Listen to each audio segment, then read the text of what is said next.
नमस्ते दोस्तों। और उम्मीद करते हैं आप अच्छे होंगे।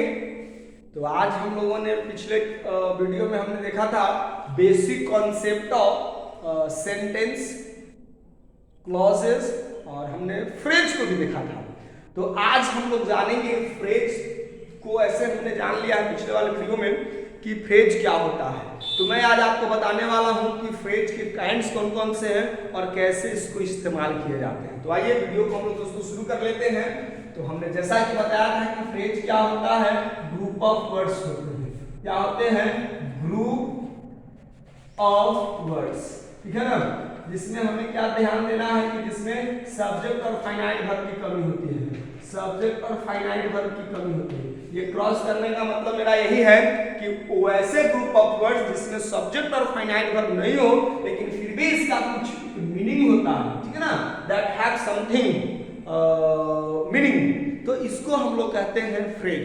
तो दोस्तों फ्रेज की जो हम क्लासिफिकेशन की जब बात करते हैं, यदि हमको इसको डिफाइन करें फ्रेज क्या होता है, तो the group of words that has no subject and finite verb but gives some meaning is called phrase। ठीक है, फ्रेज में हम लोग पंक्चुएशंस का विशेष ध्यान नहीं रखते हैं, इस बात का हम लोग ध्यान रखेंगे। तो टॉपिक आज हम शुरू करते हैं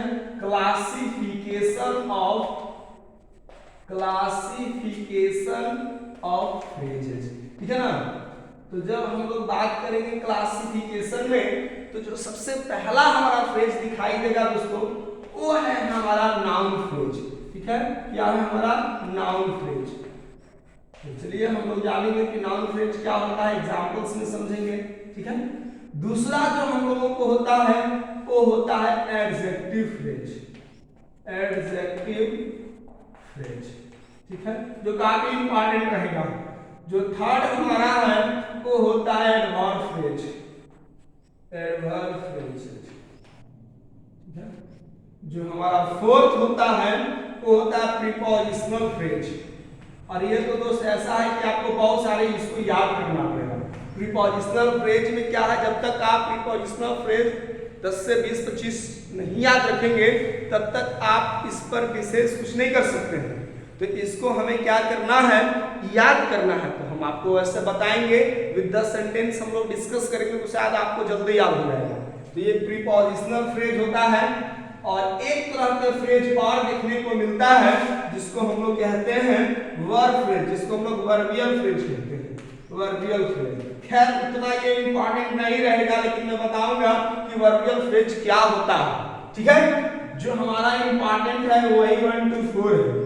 तो आइए हम समझते हैं कि हमारा क्या नाउन फ्रेज क्या होता है। तो जब हम बात करेंगे नाउन फ्रेज की, तो सबसे पहले हमें क्या जानना है कि जो नाउन फ्रेज होता है वह किसी नाउन का ही पार्ट होता है, ठीक है। नाउन भी हो सकता है और नाउन का पार्ट्स भी हो सकता है। तो आइए हम लोग डिस्कस करते हैं नाउन फ्रेज को। नाउन फ्रेज, तो आइए पहले डिफिनेशन से ही हम लोग शुरू करेंगे ताकि आपको प्रॉब्लम ना हो। तो noun phrase is itself noun और ए पार्ट ऑफ नाउन्स, ठीक है ना। क्या हमने जाना कि नाउन फ्रेज क्या होता है। Noun phrase is a part, is a noun और a part of nouns।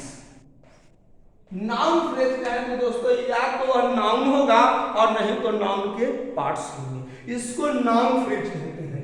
यदि हम आपको एक सेंटेंस बताते हैं जैसे कि एग्जांपल के थ्रू, आइए हम लोग डिस्कस करते हैं।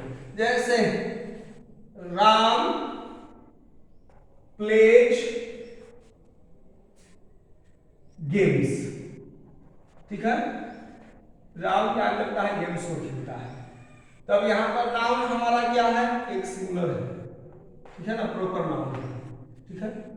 अब हम लोग इस नाउन है, ये तो हमारा इसको फ्रेज कहना उचित नहीं है, ठीक है ना। हम यदि ये कहते हैं कि राम के जगह पर कोई और दूसरे बच्चे होते हैं या ढेर सारे बच्चे होते हैं, तो हम कह सकते हैं एक दूसरा एग्जाम्पल समझाते हैं, बॉयज प्ले गेम्स, ठीक है ना। तो यहां पर भी हमने नाउन प्लूरल लिखा है अब इस बॉय के लिए हम क्या करेंगे, कुछ ऐसे पार्ट्स लिखेंगे जो कहीं ना कहीं इस बॉय को ही डिनोट करेगा। यदि हम ये सेंटेंस कहते हैं कि some of the boys play games, तो आपने क्या देखा दोस्तों कि जो हमारा सेंटेंस में जो मेन डोमिनेंट सब्जेक्ट था वो नाउन था, लेकिन इसी नाउन के लिए हमारे पास एक वर्ड है सम, दूसरा वर्ड है प्रीपोजिशन, तीसरा वर्ड है डिटरमाइन, जिसको हम आर्टिकल कहेंगे। और ये पूरा जो सम ऑफ द जो बॉयज है कहीं ना कहीं इस नाउन का ही हिस्सा है। तो ये दोस्तों हमारा बन गया नाउन फ्रेज। ये क्या बन गया हमारा नाउन फ्रेज। एक्चुअली में बॉयज ही गेम्स को खेलते हैं, लेकिन बॉयज में भी हमने कुछ कई सारे ग्रुप ऑफ वर्ड्स मेंशन कर डाले हैं, जिससे हमको क्या पता चल रहा है कि नाउन फ्रेज का निर्माण किया। जैसे हम दूसरे एग्जांपल के थ्रू समझाते हैं नाउन फ्रेज और कैसे बनते हैं। नेक्स्ट एग्जांपल पर हम लोग बात करेंगे। आइए, जैसे एग्जांपल रहता है वेरी फ्यू स्टूडेंट्स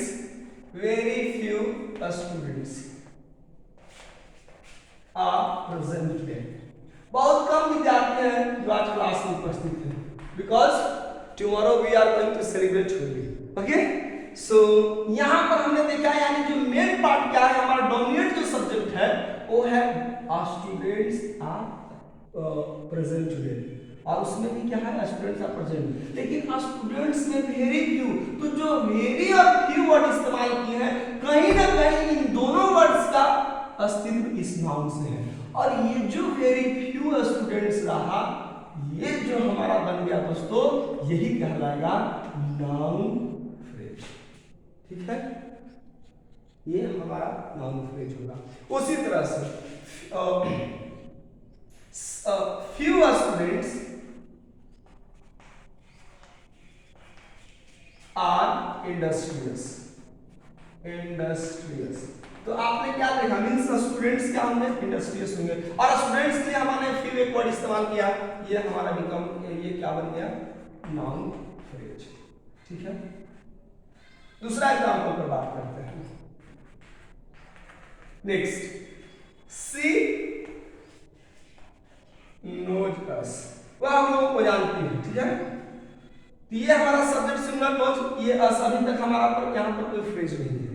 अरे हम फ्रेज इस्तेमाल करते सी नोज ऑल ऑफ अस, हम लोगों को जानते हैं। यानी जो अस प्रोनाउन था, ये अस प्रोनाउन के लिए हमने इस्तेमाल किया प्रीपोजिशन, और ये ऑल डिटर ऑल।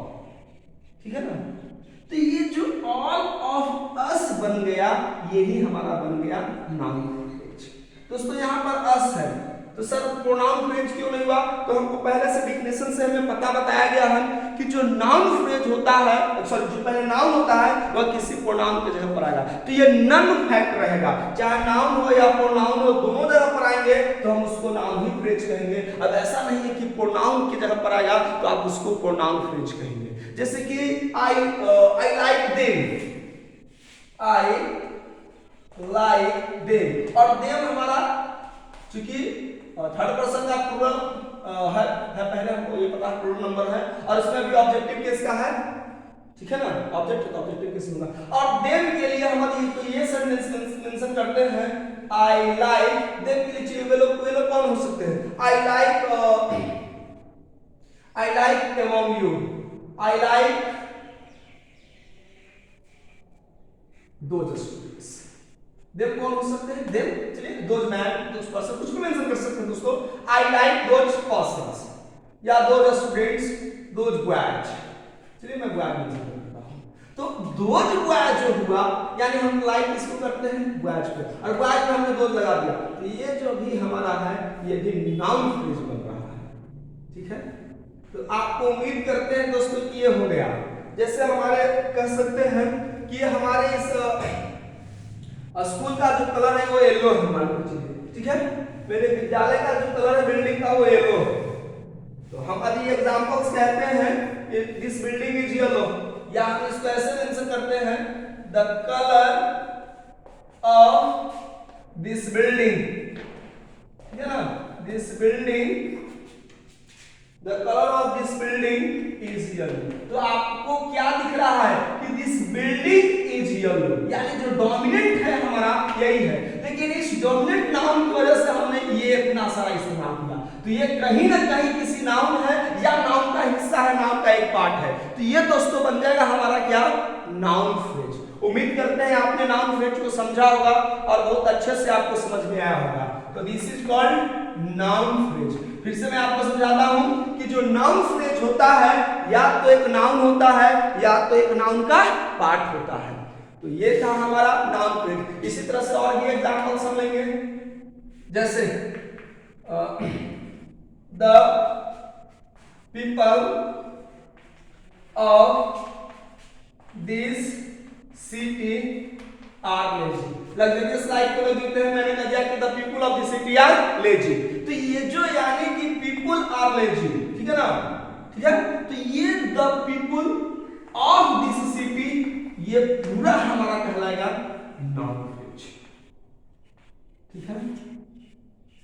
तो ये था हमारा नाउन फ्रेज, और इस नाउन फ्रेज में भी और चीज है तो हम आपको अलग से बताएंगे। तो दोस्तों अब हम लोग आगे बढ़ते हैं। नाउन फ्रेज पर मैंने कई सारे एग्जांपल्स आपको देकर के समझाए। अब मैं आपको बताता हूं नाउन फ्रेज के बाद जो दूसरा है वो है हमारा एडजेक्टिव फ्रेज। तो एडजेक्टिव फ्रेज तो नाम से ही स्पष्ट है कि जो एडजेक्टिव होता है वो क्या होता है दोस्तों, वो हमारा काम है एडजेक्टिव का या तो किसी नाउन को या किसी प्रोनाउन को क्वालिफाई करना। तो जो फ्रेज बनेगा हमारा एडजेक्टिव फ्रेज, एडजेक्टिव फ्रेज, ठीक है ना, एडजेक्टिव फ्रेज। तो एडजेक्टिव फ्रेज क्या होता है कि वैसे ग्रुप ऑफ वर्ड्स जो किसी नाउन को या प्रोनाउन को क्या करता है, क्वालिफाई करता है। तो लिखेंगे ऐसे, डिफिनेशन में लिख देता हूं, द फ्रेज और the phrase is used for qualifying a noun as well as a pronoun, as well as a pronoun is called adjective phrase, is called adjective phrase, adjective phrase, ठीक है। तो आइए अब हम लोग डिस्कस करते हैं विद एन एग्जांपल। हमें फ्रेज में ध्यान देना ओनली ग्रुप ऑफ वर्ड्स में and lack of subjects and finite verb. जैसे एग्जांपल्स में लेता हूं, द बुक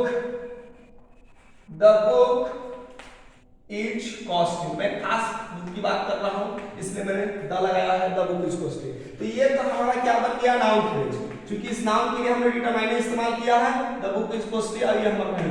अब ये बुक को हम चाह रहे हैं कि थोड़ा सा और डिफाइन करें, इसको क्वालिफाई कराएं, तो हम ऐसे कहते हैं द बुक, ठीक है, द बुक, और इसको हम एडजेक्टिव से kept on the table, जो टेबल पर रखा हुआ kept on the table, on the table। तो कहीं ना कहीं kept on the table जो है इस बुक को क्या कर रहा है, क्वालिफाई कर रहा है। मैं उसी बुक की बातें कर रहा हूं जो टेबल पर रखी हुई है, और वह बुक कैसी है बाबू, कॉस्टली है, कीमती है, अच्छी बुक होगी। तो आपने क्या देखा, ये हमारा एडजेक्टिव फ्रेज बन गया, ये है हमारा एडजेक्टिव फ्रेज, ठीक है। दूसरे एग्जांपल से हम आपको समझाते हैं, जैसे the man looks scared, the man looks scared, जो आदमी काफी डरा हुआ दिखता है, भयभीत दिखता है। तो अब जो द मैन लुक्स स्केयर्ड मैंने लिखा है, अब हम आपको ये कहते हैं द मैन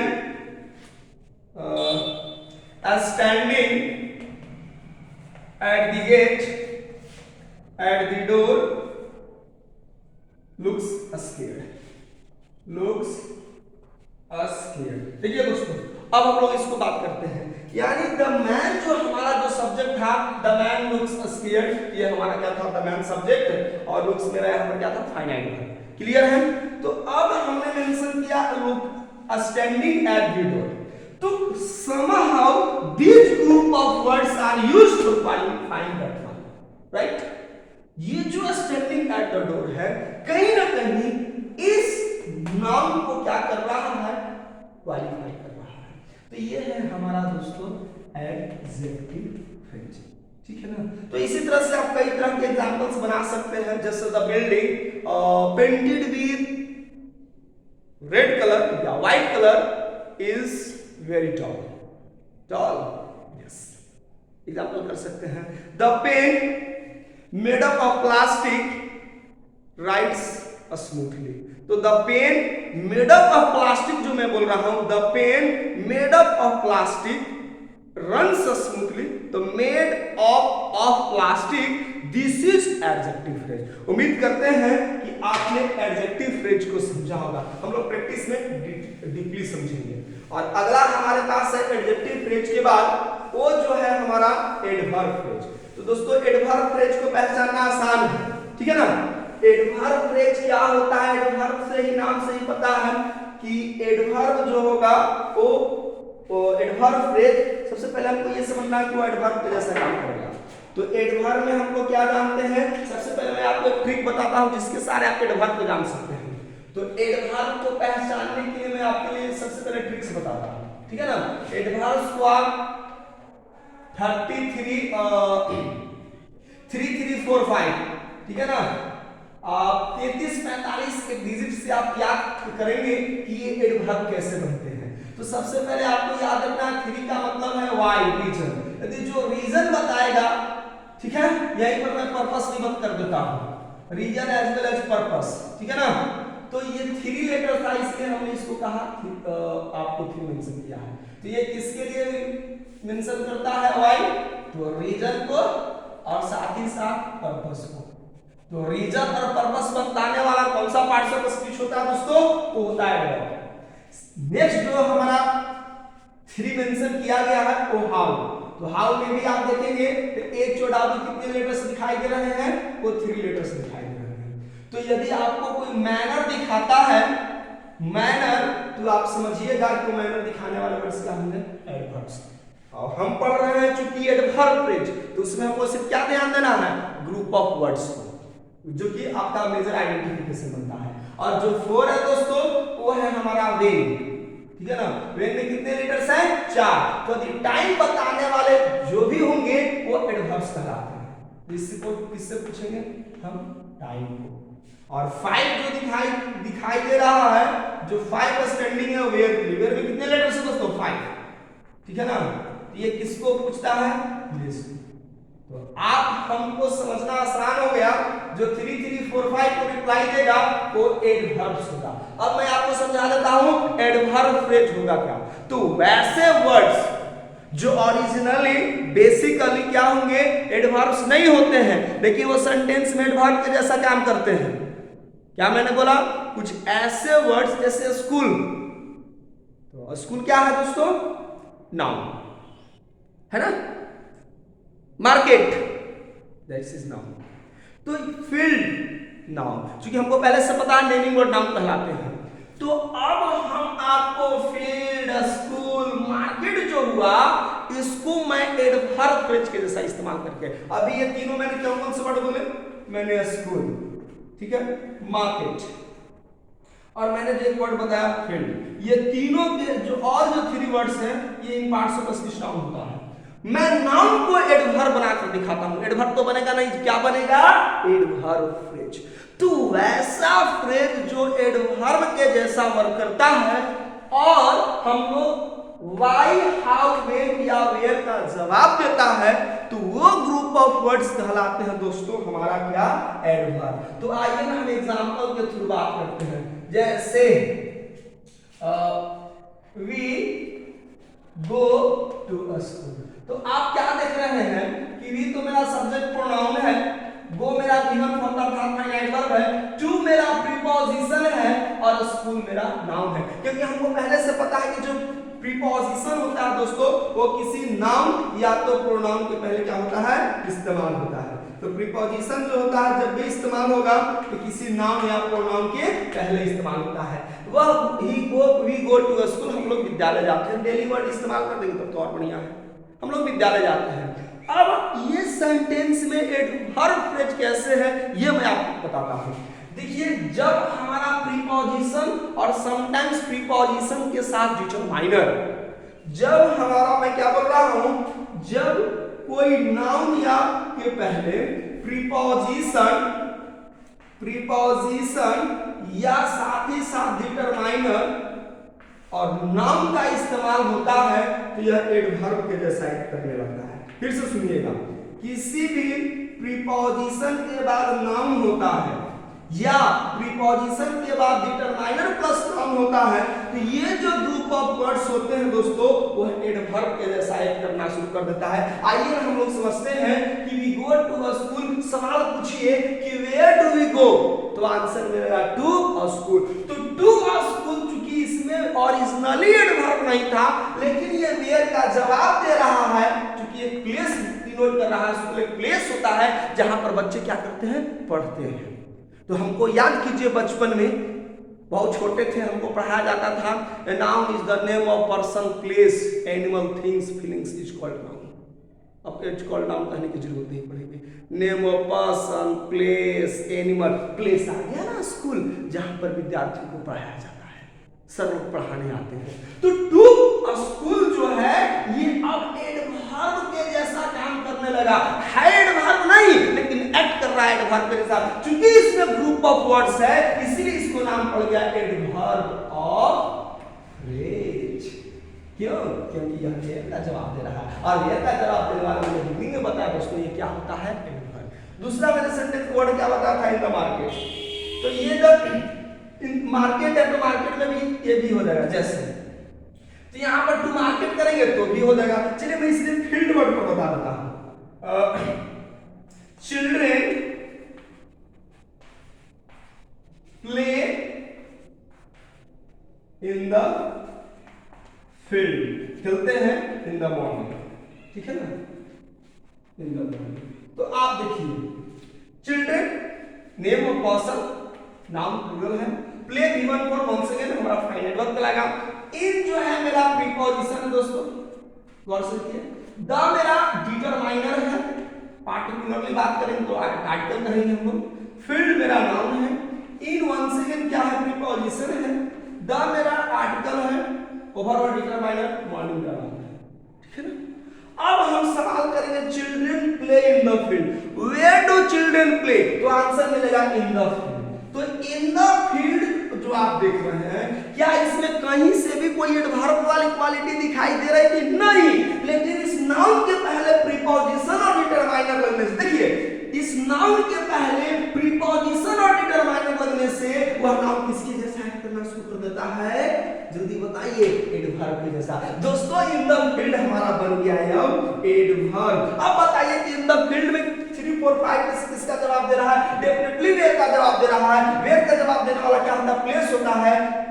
तो प्लेस बताने वाले वर्ड क्या होते हैं, एडवर्ब। अब बचा है कुछ एडवर्ब ऑफ फ्रेज। आपने देखा इसी तरह से in the morning, in preposition the article morning मेरा नाम है, ठीक है।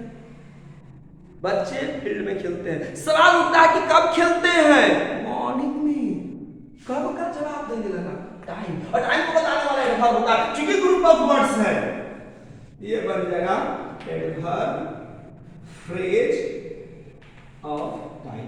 आप क्या देखा कि ये नाउन जो है कैसे एडवर्ब के जैसा एक्टिंग कर रहा है। मैंने शुरू में ही बताया था कि मैं नाउन को एडवर्ब के जैसा एक्टिंग करके मैं दिखाऊंगा। तो दोस्तों ये था हमारा एडवर्ब फ्रेज। सर आपने एडवर्ब फ्रेज का डिफिनेशन नहीं बताया, डिफिनेशन आपको कहना है तो ऐसे फ्रेजेस जो एडवर्ब के जैसा एक्ट करते हैं उन सारे फ्रेजेस को हम लोग एडवर्ब फ्रेज कहते हैं। ये की फैक्टर्स हमारे लिए काफी इंपॉर्टेंट होगा। और एक हमारा जो इंपॉर्टेंट है वो है प्रीपोजिशनल फ्रेज। तो दोस्तों प्रीपोजिशनल फ्रेज मैंने आपको जैसा कि बताया था बिगिनिंग में, वो आपको याद करना होगा। जैसे हम लोग कहते हैं बाय डीइंग डॉग, तुम एग्जाम पास कर गया जी, कैसे पास किया, चोरी कर करके, चीटिंग कर करके, नहीं अपनी मेहनत की बदौलत। तो हम लोग ये कहते हैं कि भाई चीटिंग के थ्रू या कठिन परिश्रम के थ्रू, तो यही होगा हमारा क्या, प्रीपोजिशनल फ्रेज। आइए हम आपको इसको भी कन्विंस करते हैं। जो हमारा नेक्स्ट है प्रीपोजिशनल फ्रेज, प्रीपोजिशनल फ्रेज। दोस्तों क्या होता है प्रीपोजिशनल फ्रेज, ये मैं बताता हूं, ठीक है ना। प्रीपोजिशनल फ्रेज, प्रीपोजिशनल फ्रेज क्या होता है, जब किसी नाउन के पहले एक प्रीपोजिशन और किसी नाउन के बाद दूसरा प्रीपोजिशन या एडवर्ब के मिलता है तो यह क्रिएट करता है हमारा प्रीपोजिशनल फ्रेज। किसी नाउन के पहले और बाद में, तो पहले तो प्रीपोजिशन होगा, बाद में प्रीपोजिशन भी हो सकता है और समटाइम्स एडवर्ब भी हो सकते हैं। लगने से ये जो बनता है ये कहलाता है हमारा prepositional phrase. Prepositional phrase is made up of either the combinations of two prepositions और नाउन्स। ठीक है, तो जैसे कि एग्जांपल हम लेते हैं, जैसे कि इन फेवर ऑफ, के पक्ष में, she always speaks in favour of me. ठीक है ना, इन सपोर्ट ऑफ हम कर सकते हैं। कैसे बन गया, सी always speaks in favor of me, in favor of me। दोस्तों in favor of me जो है यही है हमारा प्रीपोजिशनल फ्रेज। जो आपको याद रखना पड़ेगा कि कौन कौन से प्रीपोजिशनल फ्रेज का मतलब क्या होता है, तो wait for the new class. Next class आप कह सकते हैं, उस क्लास में बहुत सारे प्रीपोजिशनल फ्रेज को मैं डिस्कस करने वाला हूं। चलिए, हमने आपको बचपन में एक डिफिनेशंस पढ़े थे प्रोनाउन का, और प्रोनाउन का जब हमने डिफिनेशन पढ़ा था हम लोग को रटवाया जाता था, हम लोग रट लिया करते थे। A pronoun is a word used in place of a noun. क्या होता था, इन प्लेस ऑफ, या हम कहते थे इन स्टीड ऑफ, और दोनों का मतलब होता है के बदले में, मतलब किसी दूसरे के आने वाले पर। तो हम कह सकते हैं कि इन प्लेस ऑफ या इन स्पीड ऑफ क्या होता है हमारा प्रीपोजिशनल फ्रेज। उसी तरह से मैंने एक एग्जांपल आपको बताए थे कि तुम सफलता कैसे पाए, तो भाई हार्डवर्क के थ्रू। तो हम कह सकते हैं he got success by dint of, ठीक है ना, by dint of, by dint of, by help of, with the help of, या by help of, ये हमारे प्रीपोजिशनल फ्रेज होते हैं। by dint of hard work, कठिन परिश्रम के थ्रू उसने क्या किया है, सफलता पाया। तो by dint of के जगह पर हम with the help of भी मेंशन कर सकते हैं, with the help of, ये हमारे लिए क्या कहलाएंगे, प्रीपोजिशनल फ्रेज। ठीक है, उसने कठिन परिश्रम के सहारे उसने सफलता को क्या किया है, उस कठिन परिश्रम के सहारे उन्हें सफलता मिली है, या तो सफलता को पाया है। तो ये था हमारा प्रीपोजिशनल फ्रेज। उम्मीद करते हैं दोस्तों आपने समझा होगा। तो आज की वीडियो में इतना ही, और आप पसंद आई हो वीडियो तो आप लाइक करें, और लाइक करें या ना करें ये इंपॉर्टेंट नहीं है मेरे लिए, आप दूसरों को जरूर शेयर करें दोस्तों। आप खुद भी बेनिफिटेड हो, दूसरों को भी देखें। तो आप अगले वीडियो का इंतजार करें। Thanks for watching and happy Holi to all of my viewers, and thanks for supporting me. Thank you.